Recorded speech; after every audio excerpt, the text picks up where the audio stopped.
चलो बच्चों, आपका इस प्लेटफॉर्म पे स्वागत है। तो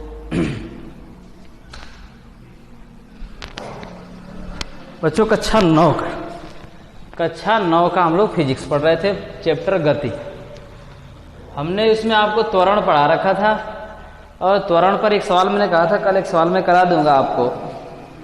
तो आज हम लोग सवाल एक देखते हैं और इसमें जो भी सवाल आपको नहीं आएगा आप कमेंट करके पूछ सकते हो या मेरे व्हाट्सएप नंबर पर आप सवाल भेज सकते हो। सर जी ये सवाल नहीं आ रहा है, वो सवाल मैं बताने की पूरी कोशिश करूंगा। तो जो भी आपको सवाल नहीं आता है, जो भी दिक्कतें होती है, आप लोग पूछ लिया करो।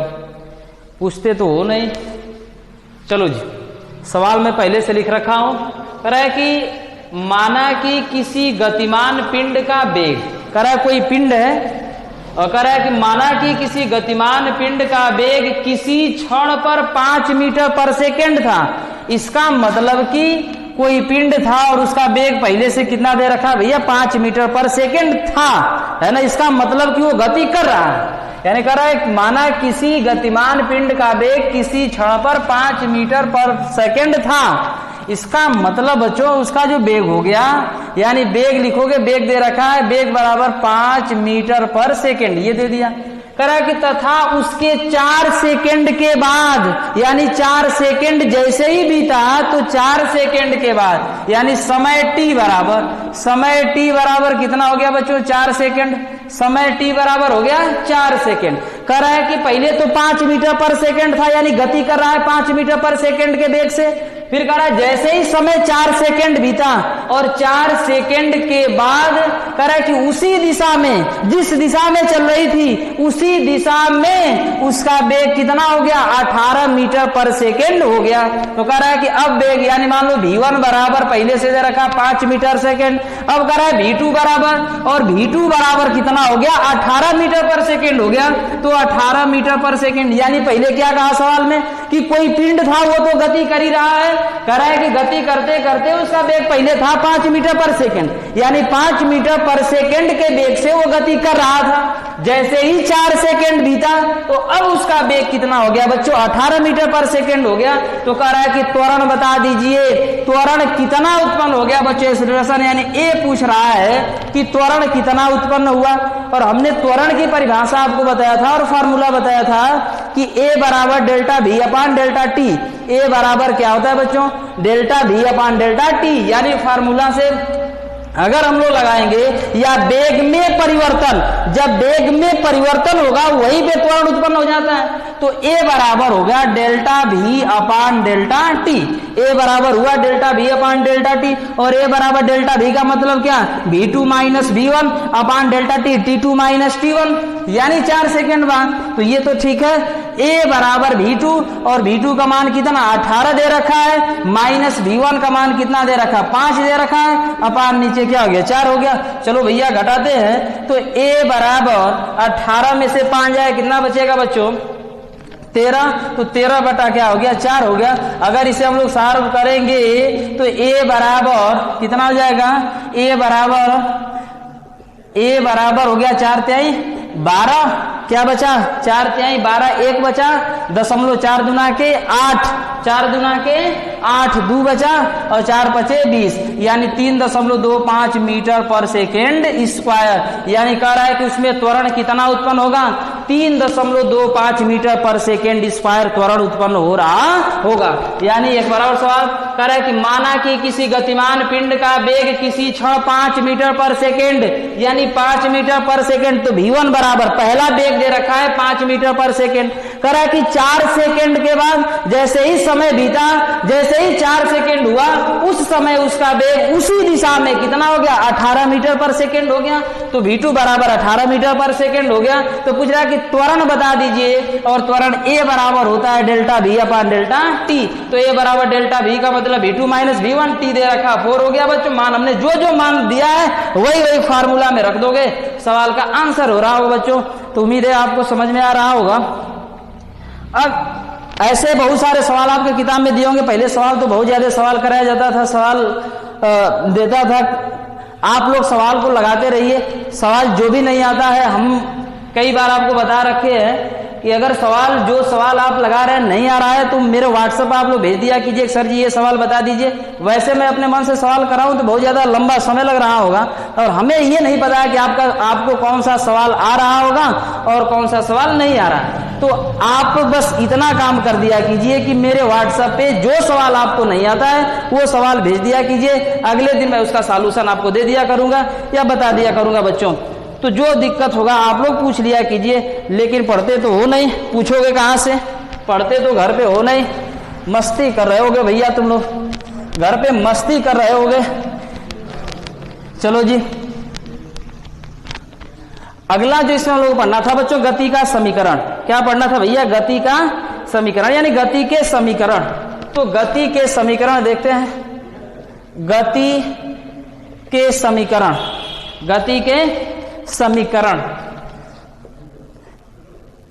बच्चों ये सिलेबस से निकाल दिया गया। जो नई किताब मार्केट में आई है ना, उस नई किताब में गति का समीकरण कक्षा 9 से निकाल दिया, वो आपको नहीं पढ़ना है। पहले कक्षा 9 में गति का समीकरण पढ़ाया जाता था, अब इसको सिलेबस से निकाल दिया है।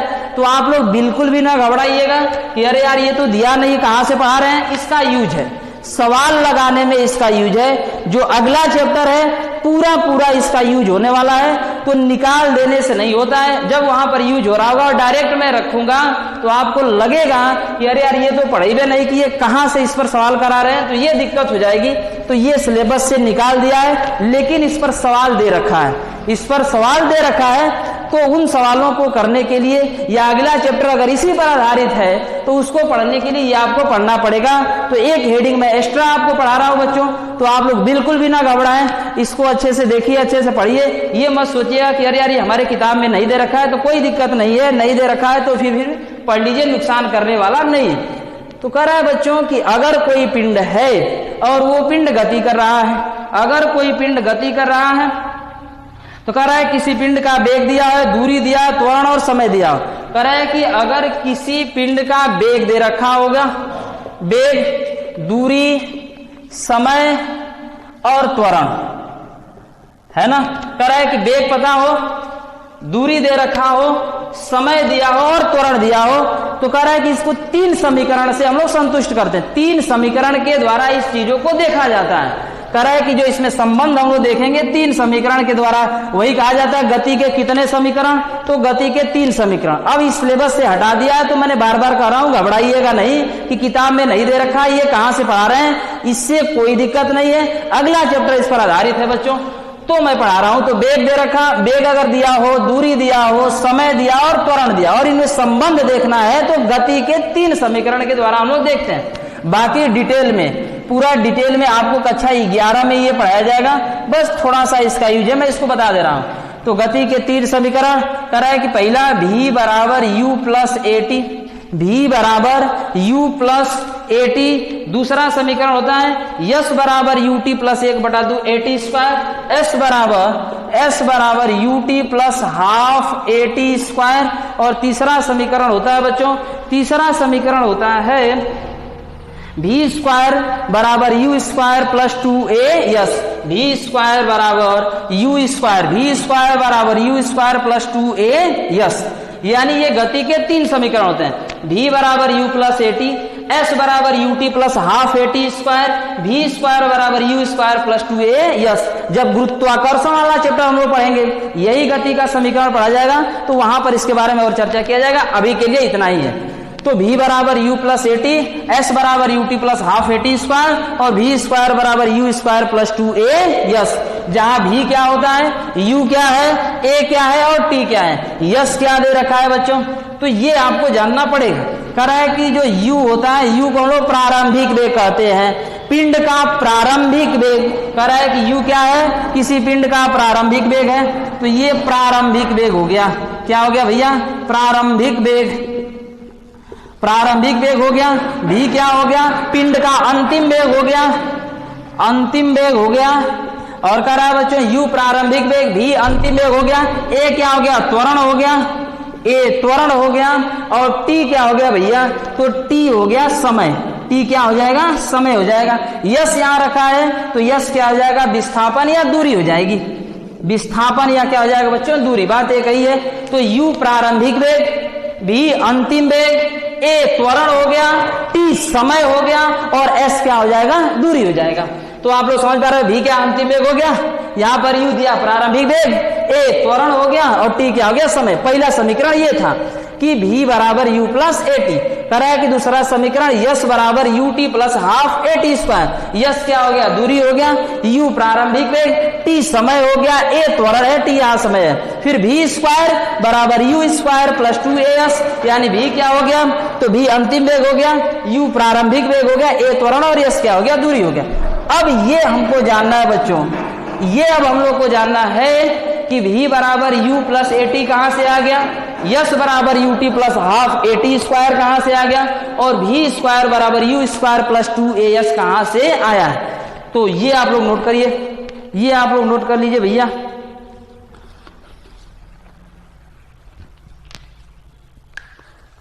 चलो देखा जाए बच्चों, गति का पहला समीकरण, गति का पहला समीकरण, पहला समीकरण, ठीक है।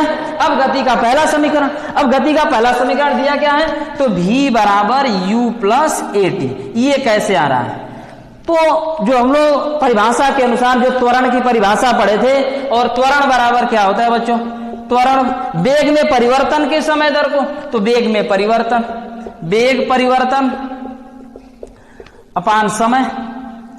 कह रहा है कि मान लीजिए अगर कोई पिंड है, चाहे कोई वस्तु है, गति कर रहा है और प्रारंभ में उसका वेग कुछ और है, अंतिम वेग उसका कुछ और है, तो हम लोग यही पढ़े थे कि अंतिम वेग माइनस प्रारंभिक वेग, और अंतिम वेग क्या होता है, v होता है, तो v प्रारंभिक वेग क्या होता है, u, तो माइनस u अपान समय t है। त्वरण को a से प्रदर्शित किया था, ये होता है ना परिभाषा के अनुसार, त्वरण बराबर वेग परिवर्तन अपान समय। वेग परिवर्तन का मतलब क्या, अंतिम वेग माइनस प्रारंभिक वेग। वेग परिवर्तन का मतलब कि अंतिम वेग माइनस प्रारंभिक वेग, और अंतिम वेग क्या है, अंतिम वेग भी प्रारंभिक वेग u, तो v माइनस u अपान क्या हो गया, t हो गया। अब देखिए कह रहा है कि ये भाग में इधर क्या जाएगा, गुणा, तो ए टी बराबर v माइनस क्या हो जाएगा, u। ए टी बराबर क्या हो जाएगा बच्चों, v माइनस u हो गया। कह रहा है ये माइनस u बराबर किधर आकर प्लस होगा, माइनस u बराबर किधर आके प्लस, तो ए टी प्लस u बराबर क्या हो गया, v। यानी यही पहला समीकरण था गति का, v बराबर u plus A T, v बराबर u प्लस ए टी। उम्मीद है समझ में आ रहा होगा बच्चों, इसे नोट करो, नोट करो भैया इसे। अगला समीकरण हम लोग देखते हैं। हाँ, तब तक जो पहली बार देख रहा है बच्चों, फिर वही बात, लाइक शेयर और सब्सक्राइब करना ना भूलो, अपना काम तुम लोग करते रहो। चलो जी, इसको नोट करो भैया फटाक से।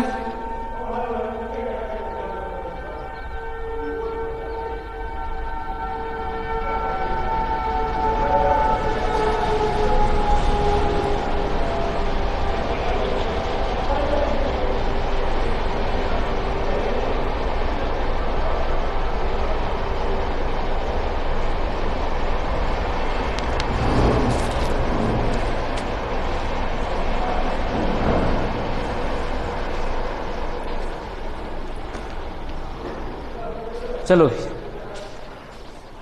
अब देखते हैं गति का दूसरा समीकरण।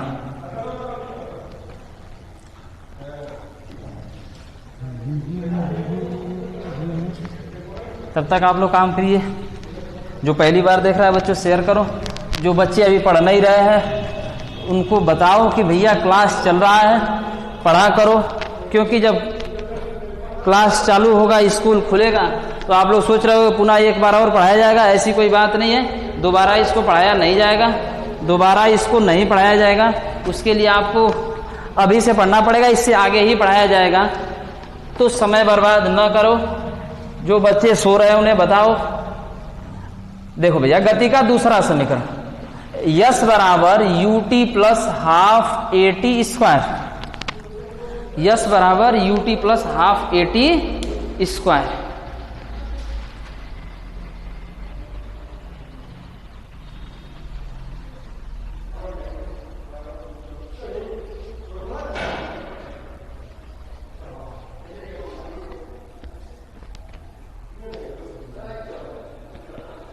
कह रहा है कि मान लिया जाए कि माना कोई पिंड है वो u वेग से गति कर रहा है।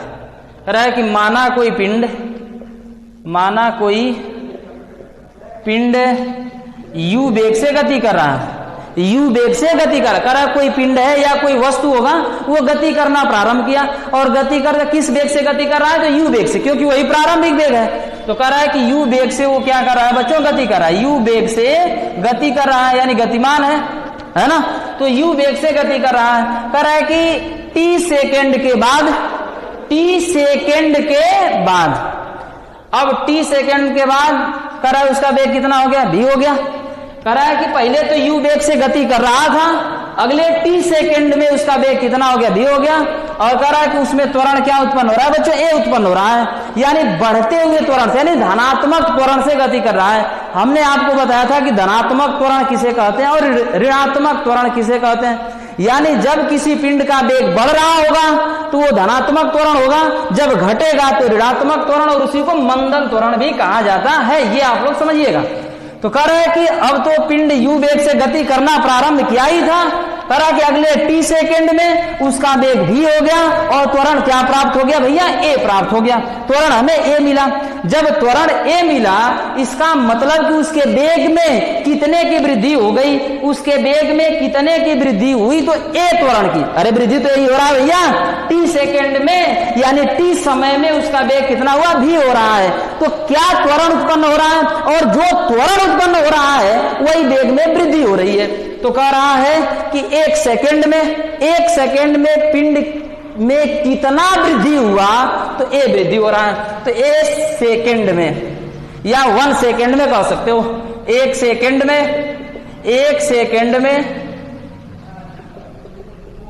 पिंड में या पिंड के वेग में वृद्धि कितना हुआ बच्चों? a हुआ। कितना हुआ? a। तो एक सेकेंड में पिंड के वेग में वृद्धि हुआ a। अब कह रहा है तो उसका प्रारंभिक वेग, तो एक सेकेंड के बाद वस्तु का वेग, क्योंकि प्रारंभिक वेग u था, तो एक सेकेंड के बाद वस्तु का वेग, क्योंकि उसके वेग में वृद्धि a हुआ है, तो a से एक सेकेंड में उसके वेग में कितना वृद्धि हुआ? तो एक सेकेंड में पिंड के वेग में वृद्धि, एक सेकेंड में पिंड के वेग में वृद्धि, यानी प्रारंभिक वृद्धि लिखो या वृद्धि? तो प्रारंभिक वृद्धि, प्रारंभ में वृद्धि, प्रारंभ में वृद्धि, यानी कितना हो गया बच्चों? u प्लस है। और जब वो रुक रहा होगा, जो अंतिम वेग उसका है बच्चों ना, अंतिम वेग जो उसका है ना, तो गति के समाप्त के एक सेकेंड पहले, गति समाप्त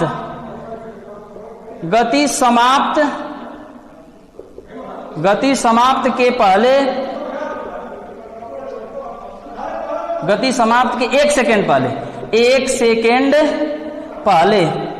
सेकेंड पहले पिंड का वेग v माइनस a क्या जाएगा बच्चों? v minus a। तो औसत वेग जब उसका निकालेंगे तो औसत वेग बराबर कुल दूरी बटा कुल समय, तो कुल दूरी बटा कुल समय। अब देखो बच्चों, तो पहले इतना तय किया तो निकाल रहे होंगे, तो u plus a plus v minus a बटे में समय कितना लग रहा? t समय लग रहा था। a से a खत्म, तो क्या बचा बच्चों? कह रहा है कि u प्लस v बटे में t, u प्लस v बटे में क्या हुआ? t हो गया।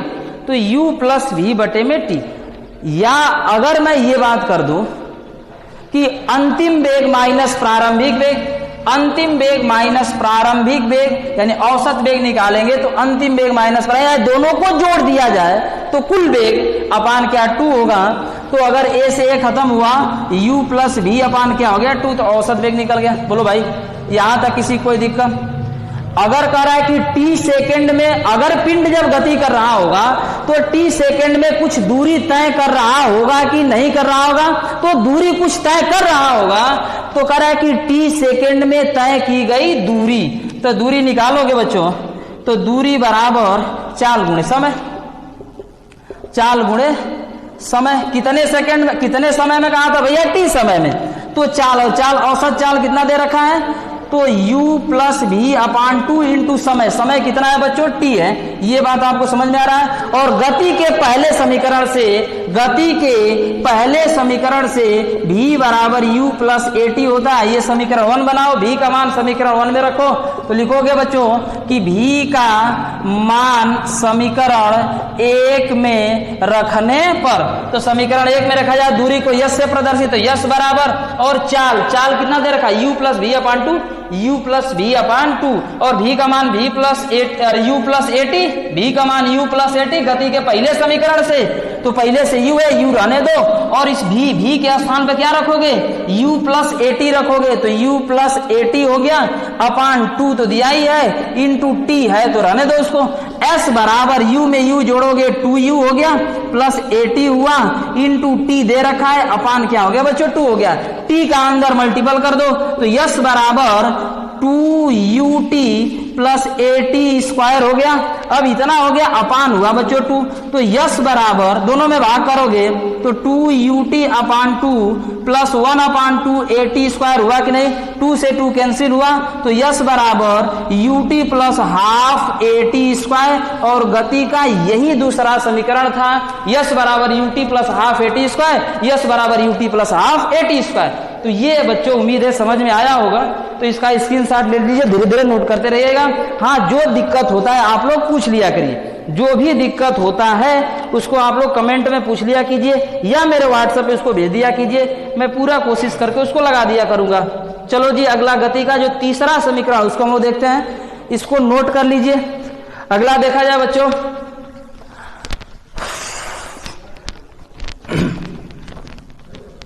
जो सवाल इस पर आप लोग, इस जितने फार्मूले हैं सभी फार्मूलों पर आप लोग सवाल किया कीजिए, सभी फार्मूलों पर किताब से सवाल किया कीजिए।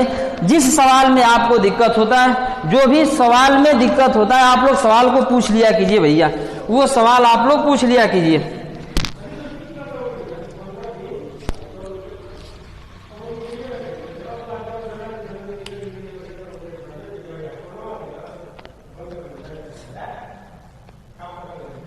चलो जी, गति का तीसरा समीकरण, और तीसरा समीकरण क्या है आपको पता है?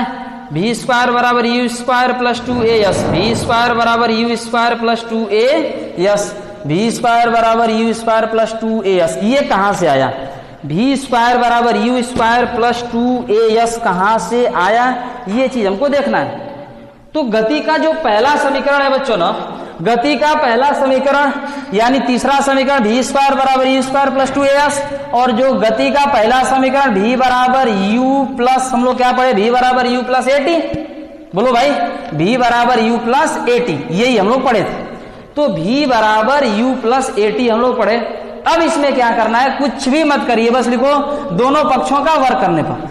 क्योंकि v स्क्वायर चाहिए, वर्क करेंगे तो भी v स्क्वायर आएगा, u स्क्वायर चाहिए, वर्क करेंगे तो भी आ रहा होगा।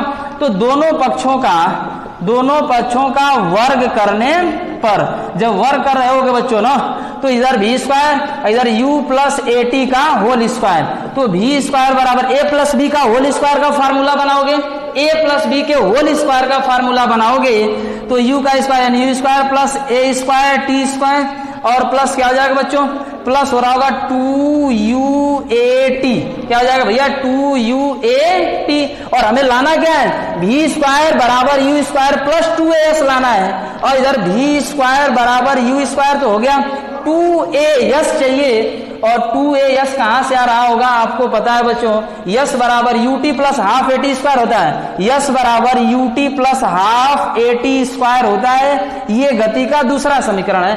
आप अगर यहां से करना चाहें तो कह रहा है इन दोनों में से आप क्या कॉमन कर लीजिए बच्चों? 2a कॉमन करो। इन दोनों में से जब 2a कॉमन करोगे तो यहाँ क्या बचेगा? 2a जब कॉमन हो गया तो यहाँ बच रहा होगा ut, यहाँ क्या बचेगा? देखो 2a तो हमने कॉमन कर लिया, तो ये और t बचा, प्लस अब कह रहा है बच्चों यहां से 2a कॉमन किया, 2 तो था नहीं तो 1/2 हो जाएगा, a कॉमन कर लिया, a का ही a बचा तो 80 हो गया। अब थोड़ा समझिए, वी स्क्वायर बराबर u square plus 2a UT plus half a t square, क्योंकि टी स्क्वायर था यहाँ टी स्क्वायर, 2a था, एक ए बाहर निकल गया तो 1/2 ए टी स्क्वायर। तो कह रहा है कि UT plus half a t square, UT plus half a t square yes के बराबर है, तो 2a यस हो गया। और गति का यही तीसरा समीकरण है, वी स्क्वायर बराबर u square plus 2s, v square बराबर u square plus 2a s. उम्मीद है आपको समझ में आ गया होगा बच्चों। तो आज का क्लास बस इतना ही, फिर कल आगे इस पर सवाल हम कराएंगे, या आप खुद इस पर सवाल आप लोग करिएगा। किताब में बहुत सारे सवाल एक्सरसाइज दिए बच्चों, सवालों को सॉल्व कीजिए।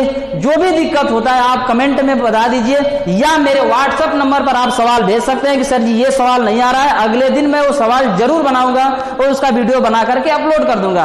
तो आप लोग इतना काम करिए, जितना मैं फार्मूला बताता हूं बच्चों, इन फार्मूलों पर आप सवाल लगा करके और हमें बताइए कौन सा सवाल आपका नहीं आ पा रहा है। तो बच्चों आज के लिए इतना ही, बस कल अगला क्लास हम लोग देखेंगे। तो आप लोग घर में रहिए, स्वस्थ रहिए, मस्त रहिए, अच्छे से पढ़ते रहिए। फिर अगला वीडियो कल हम लोग देखेंगे बच्चों। चलो।